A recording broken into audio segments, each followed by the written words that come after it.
I also had severe death anxiety and maybe morbid curiosity. I thought, maybe exposure therapy, being around dying people will help with the death anxiety. And spoiler alert, it actually did.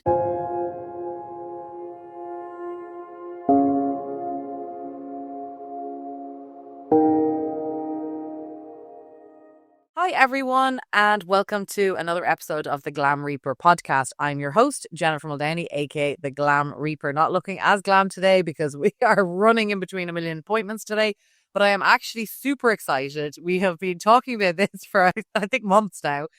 Super excited to have Hospice Nurse Penny on the line. Penny, welcome. Lovely to meet you. Welcome to the Glam Reaper podcast. Thank you. Thank you so much. Yes, it's been a while. We've been trying to get this going, but we're finally here. Yay. It's exactly. Two very busy ladies. And so, well, let's get straight into it. So your name on your socials and stuff is Hospice Nurse Penny. So tell me a little bit about it's kind of obvious what you do, I guess, but and if you're looking at this on YouTube, you've got some cool like influencing death sign behind you. So yeah, tell us a little bit about you and where Hospice Nurse Penny came from. Yeah, so I am a nationally certified hospice and palliative care nurse in the U.S. and I am recently retired, actually, after 20 years of being in the death biz, as we say.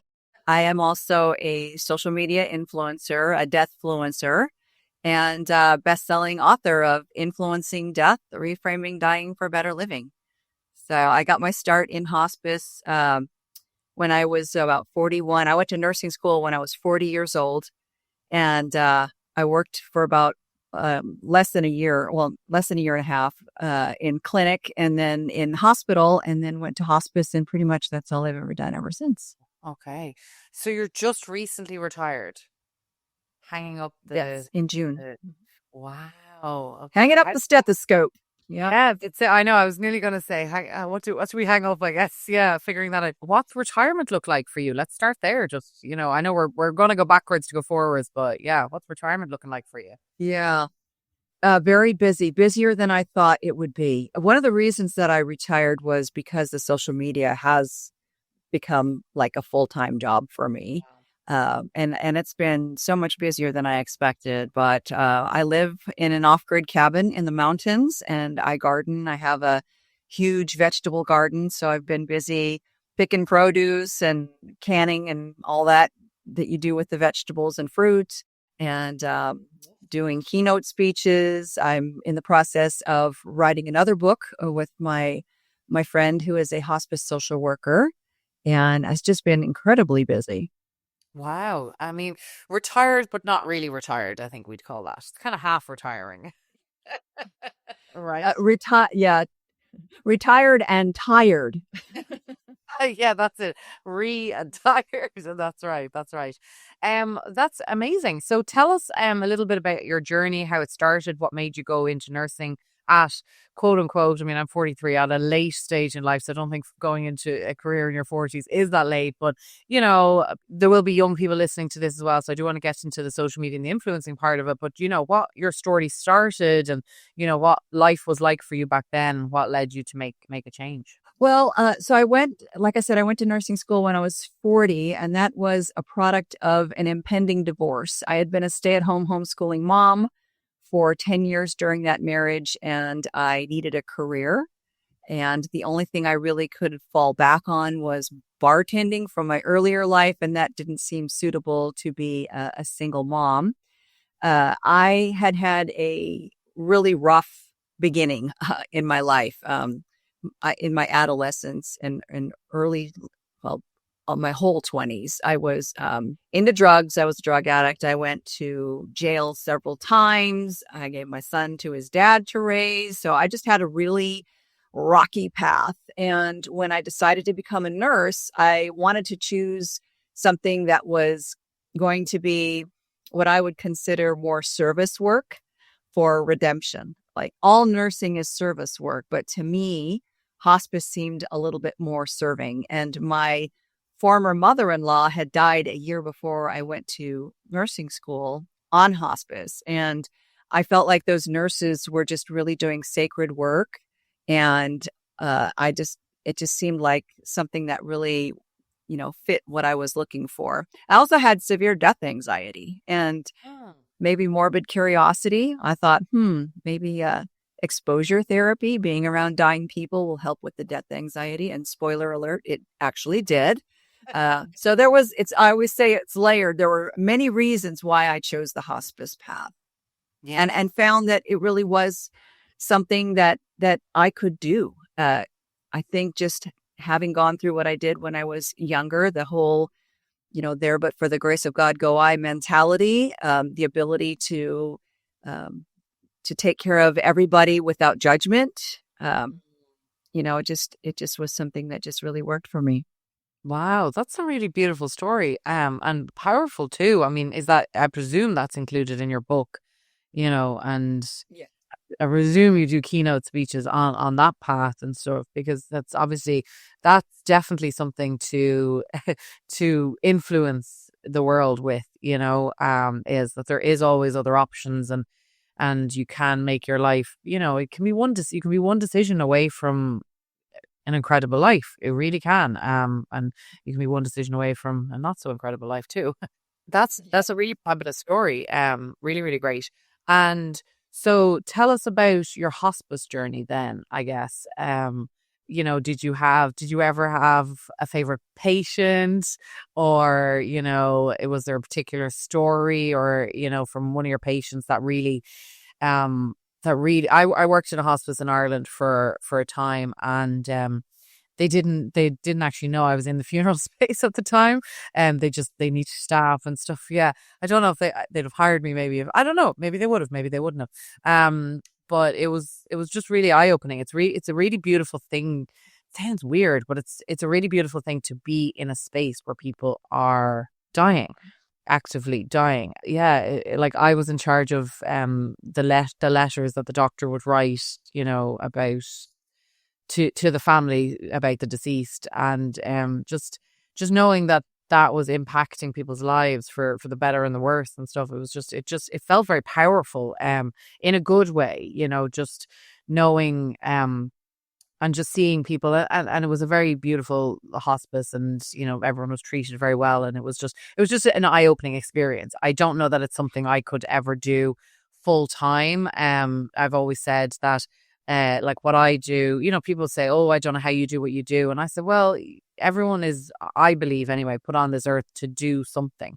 And, whether you follow that or not, it's up to you. But I definitely know I was drawn to do what I do, but I don't think I could work with the dying day in, day out. I don't think I would emotionally be able to hold that.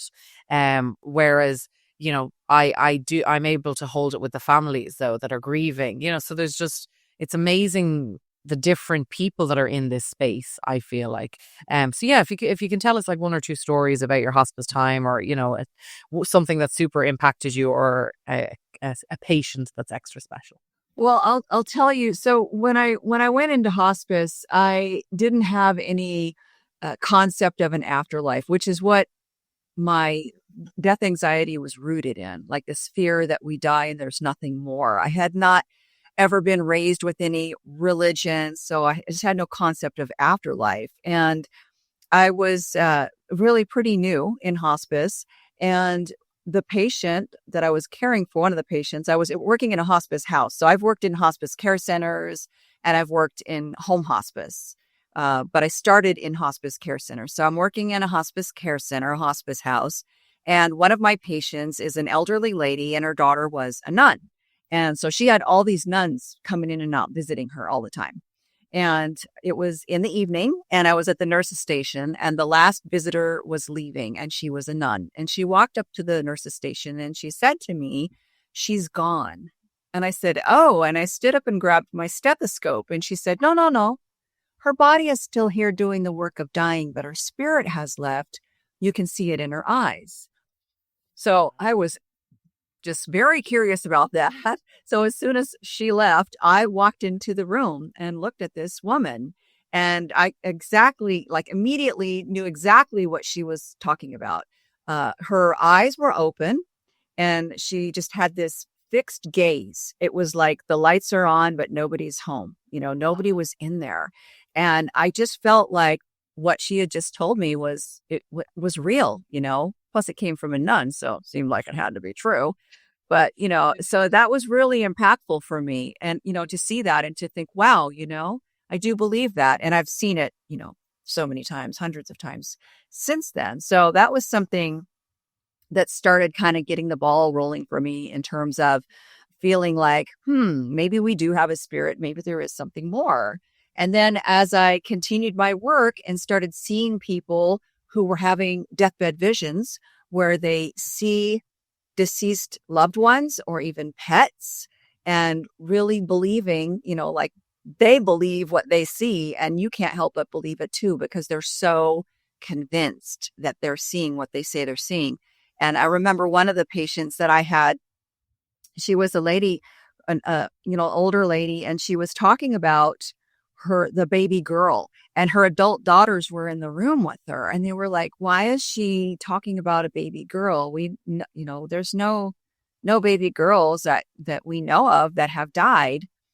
And my patient's sister came and she said that these girls' mother, my patient, had a baby when she was a teenager out of wedlock, and the baby was stillborn. And so she was seeing this baby that nobody knew. It was like a family secret, Yeah. She had never even told her daughters. So Careful what you take to your deathbed, folks. It might just come out whether you like it or not. Right? right. Yeah, true. Very true. That's amazing. And I've experienced similar things myself in the work that I do. And again, not everybody believes this, and that's totally fine and everything. But I get signs from the deceased when I'm doing my work. I feel like they send me signs, to maybe point me in the right direction of what the family would want for the memorial, or just to say thank you, well done, or you're doing good, or it's not that I don't think that they whatever happens to our spirits, I don't know myself, but I definitely feel like there's some presence around us. And even from my own experience, my grandmother, who, oh God, even though it's over 20 years, I still get upset about it. She passed when I lived in Washington DC, and I remember my mum. God, I really can't believe I'm still getting emotional about this. But she was put into hospital with a panic attack, and that was it. It was just panic attacks. But I mean, she was, I think, 84 or something at the time, and she was sitting on the bed, and my mum said she had, she was very well aware of everything, and told my mum to mind her purse, and keep her purse close to her and stuff. Like, she still had she still was looking out for everybody and being the boss lady she was right up to the end. But she asked my mum, she said, when is Jennifer coming home? And my mum said, oh, she'll be home in 2 weeks. I was due home in 2 weeks. And she said my grandmother just kind of audibly sighed and said, she knew she wasn't going to get to see me. And then then she told my mum that she said she really liked this world. And that was sort of kind of what she said. It was just, I really like this world. It wasn't any sort of grand expression or anything, and not saying I'm leaving or, anything like that. But she was gone, I think a couple of hours later. And what was very interesting is that I was running the Miami Marathon that weekend, and I was running it in Miami, and it was crazy heat, and it got a panic attack at the 18th mile. Never had a panic attack in my life, never had one since, but I got a panic attack at the 18th mile. And it was around that time that her funeral was happening at home in Ireland. So, we can look into things. I know, the skeptics amongst us will say you're looking into things and stuff, but I do think people, not everybody granted, but I do think a lot of people know when they're dying. There's an acceptance. Oh, yes. Oh, yeah. Yeah, definitely. So people will often use travel language. We call travel language, where they talk about, I need to go, I need to get out of here, I need to pack, I'm going on a trip, I need to go home. That happens a lot. I need to go home. Sometimes a patient will be in a hospital and the family feels terrible because they keep saying, I need to go home. And the family's like, we wish we could take you home. But they don't mean home. They mean something different. Home means something else. Also, people seem to have the ability to, not everybody, but many people seem to have the ability to control when they die. So there's been so many people who will say, I didn't make it there and I feel so bad. I feel so guilty. I wasn't able to make it on time. I didn't get to be with him, or I was with my mom and for 24 hours and then I stepped out to go pee and she died while I was gone. And it seems like people have the ability to control when they die. Sometimes they wait for people to arrive, but more often they wait for people to leave. So it's really uncanny. People feel so guilty about it. I've had that so much in my social media world where people comment, I feel so bad. I tried to make it there and I couldn't make it there. And I always say, look, if they needed you to be there when they took their last breath, they would have waited for you to get there. Yeah. Yeah. But some people don't want their loved ones to watch them die. Some people are private, they're introverted, or they don't want their kids. Like a lot of times moms don't want their kids present and they'll wait until all the kids are gone and then they'll die. And that makes total sense because we were actually even only speaking about this recently in the pet world, how our pets leave the room or leave the home or wherever it is to go and die because they inherently don't want us to see them in pain or to see them leave. Oh God, I'm getting all the emotions today. I don't know what's going on. It's just it's such an emotional topic, but I guess this is what I love about what we do though is people often will refer to people that work in this profession in any shape or form, whether it's hospice or funeral or, the before, during or after, as hard, cold hearted or anything like that, just because we're in this space talking about it. And it's absolutely the opposite. I mean, it really is. Yeah. Yeah, I get that all the time, like that I'm desensitized. You're just desensitized. I am not desensitized. I am just a realist. I know that we are all going to die someday. And I have seen that the best way to have a good death is to acknowledge that and accept that. And if you don't, like if you can not talk about it all you want, but that's not going to not make it happen. Like you're still going to die at the end of the day, whether you want to say, whether you are going to say the D word or not, it's still going to happen to you. Very much a proponent of like, let's just get it out on the table. And that's what also helps with death anxiety and that's really common. And that's something I didn't know until I got on social media. I thought I was kind of weird for having that fear around dying. And then I learned that so many people feel the same way and have found that by talking about it, learning about it, understanding it, and accepting it, that you can actually alleviate it.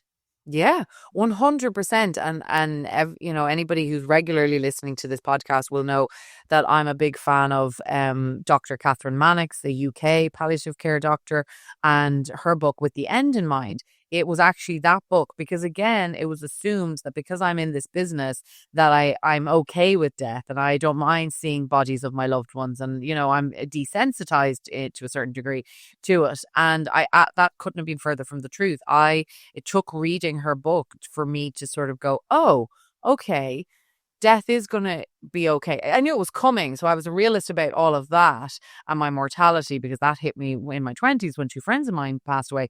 But the actual action of dying, I was still afraid of. I was like, oh God, is it going to hurt? Is it going to be that, and you're churning this over. And especially I think when you're in this business because we're faced with it every day. So it took me reading that book and just, we had her on the podcast as well, but just listening to people, hospice nurses tell me about actually it's not as horrific as we as humans looking on it think it is. So tell me a little bit about you moving from the hospice world into the social media and the deathfluencer world, because that is something that has really taken off in the last, I would even nearly say, feel like since COVID, it's definitely taken a spike. And maybe because people face their death. But yeah, tell me a little bit about that. I've always been a passionate advocate for hospice and like I said, understanding that people can have a better death if they're willing to learn more about it and talk about it. And when COVID happened and we went into the lockdown, I, like everybody else, was stuck at home. I couldn't do anything. My husband worked nights, I worked days, and I couldn't go to the Y and work out anymore. I couldn't, I just couldn't do anything. So I heard about TikTok and I started, doing little trends that were on TikTok, which, didn't do anything, didn't go anywhere because I was 57 at the time.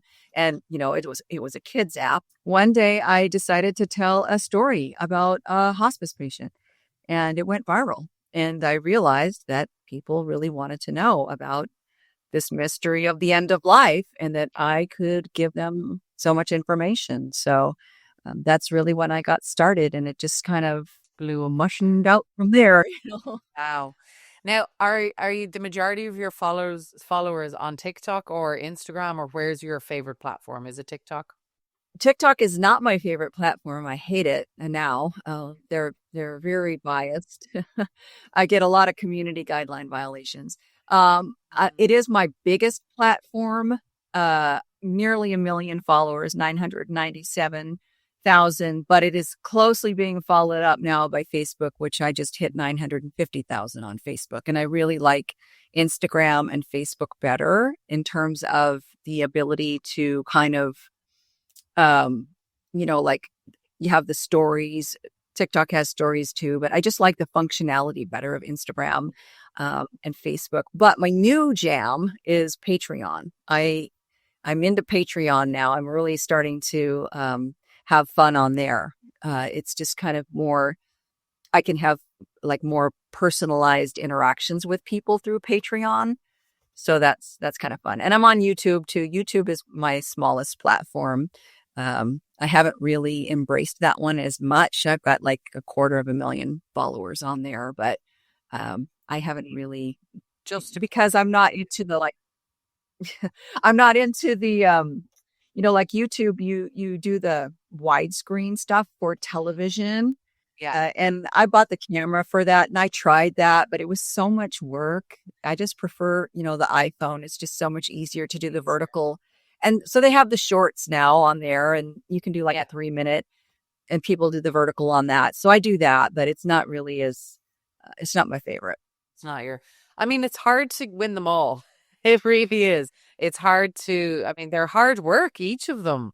I struggle. I Yep. struggle. I'm very much a, in real life person. And even though some of my friends would say I'm on the socials quite a bit, I'm like, I'm not always talking about I'm talking about all sorts of things. I'm really all over the place. And I think, as you said at the start, you found your niche or your niche, as Americans say, you found that and you have to run with that, and that's where I think TikTok rewards and does really, really well. I'm still, still very much trying TikTok out, but I find, I think it's maybe the generation I am, but I find Facebook and Instagram, their interactions to be great, to be much better and easier, and I understand it. But I think that's just like everything. It's like when the iPhone first came out, nobody, oh, how do we figure this out? And then all of a sudden it's inseparable and you're using it and stuff like that. But for the young people that are out there, or maybe not even young people, I don't know, maybe there's a lot of me people out there who are listening to this, who are maybe either trying to get into well, let's focus actually, because those are two big questions. If they're trying to get into social influencing in this space, because I have heard positive and negative things thrown around about it. I personally think, as long as we're not touting fake news, I think the more the merrier, because it's allowing Joe Public, as I call them, the person on the street, to engage with these conversations. And I think that acknowledging our mortality is something I'm a massive fan of.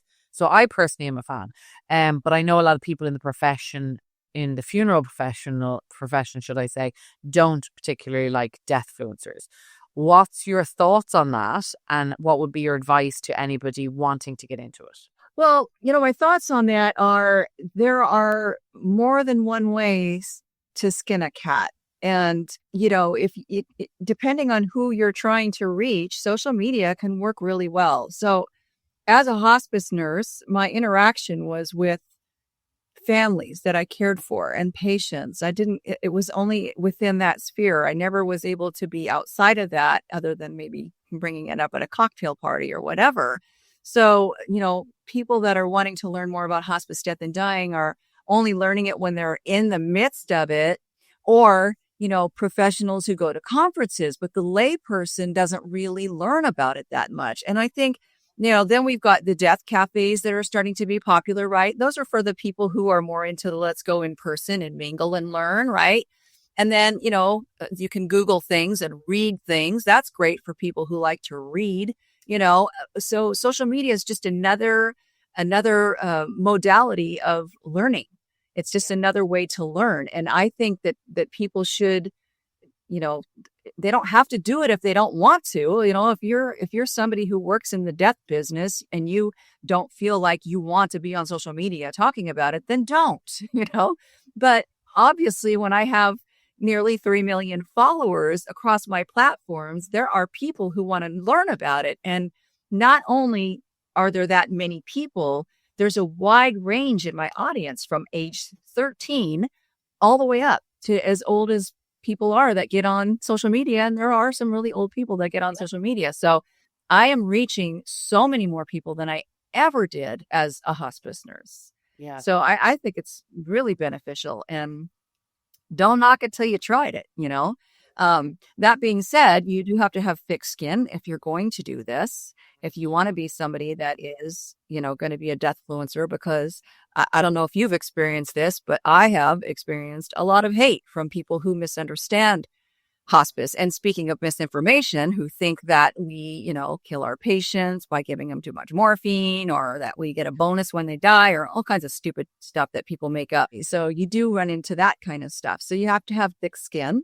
And you have to just persist. And for me, I think the most important thing is to have fun with it, because if it starts to feel like it's not fun anymore, then, that's going to show. If your heart's not in it, you're just not able to do that. And, when I started, I was the first person, as far as I know, I've been told by many, I was the first person who started truly educating about hospice on social media and death and dying. There wasn't anybody else that was really doing it. And now there are tons of hospice nurses, and there's palliative care doctors, and there's hospice CNAs and hospice social workers and hospice chaplains. There's morticians, people that work in the funeral industry. So it's become very, very mainstream. It's people are really, and there's a reason for that, because people really want to know about it. You just have to, you say, I actually say niche, by the way. I don't say. Oh, you do? Niche. Yay. I say niche. That is what it is. It's a niche. Yeah. Once you find that niche, then you dive into it and go for it. And for me, it's been, varied. My content has been varied, because I believe in adult learning. I know that people learn differently. Like I said, people read, people like it in person, they like hands-on. And I do short videos that are TikTok trends, lip syncing, dancing around, pointing at words, answering, questions that I get in my comments, straight talk, telling stories. There's all these different approaches that I have to teaching. And that's the other beauty of social media, is that there are so many people that learn differently on social media. You can, mix up your way of teaching and reach so many more. Yeah. And that's really it, isn't it? There's even though, because I feel like talking to some people nowadays, especially younger people, they might feel like, oh, the area I want to get into is saturated because there's loads of hospice nurses in it now, or whatever it might be. And that's really not true, because everyone learns from people differently. And you can, there'll be people, I know there's people out there who maybe hate the sound of my voice, hate the look of me, or whatever it might be. And they love the sound or the look of somebody else. You know what I mean? Because we all just, even social media, if you're being truly authentic, I genuinely do think you can connect with people through the screen. As wild as that sounds, and I am not trying to take away from in person. I love everything about in person, But there is something to be said about how when I'm ready to receive the information from Nurse Hospice Penny, that I can click on and scroll or like watch a video and be educated or be entertained or whatever it might be, and feel a connection with you. Whereas, when you meet people in person, and I'm just fresh back from a conference, maybe this is why I'm saying this, but in person can be exhausting because you get sort of, I can't pick and choose when I consume the content. I have to go at a certain time. I have to meet everyone there. It can be a lot. It can be draining. I feel like I'm an introvert, extrovert nowadays. But I would say to people who are considering doing it, and I'm very much a late bloomer. Like I mean, I don't consider myself an influencer at all, but I'm still only in the baby stages of trying to get out there.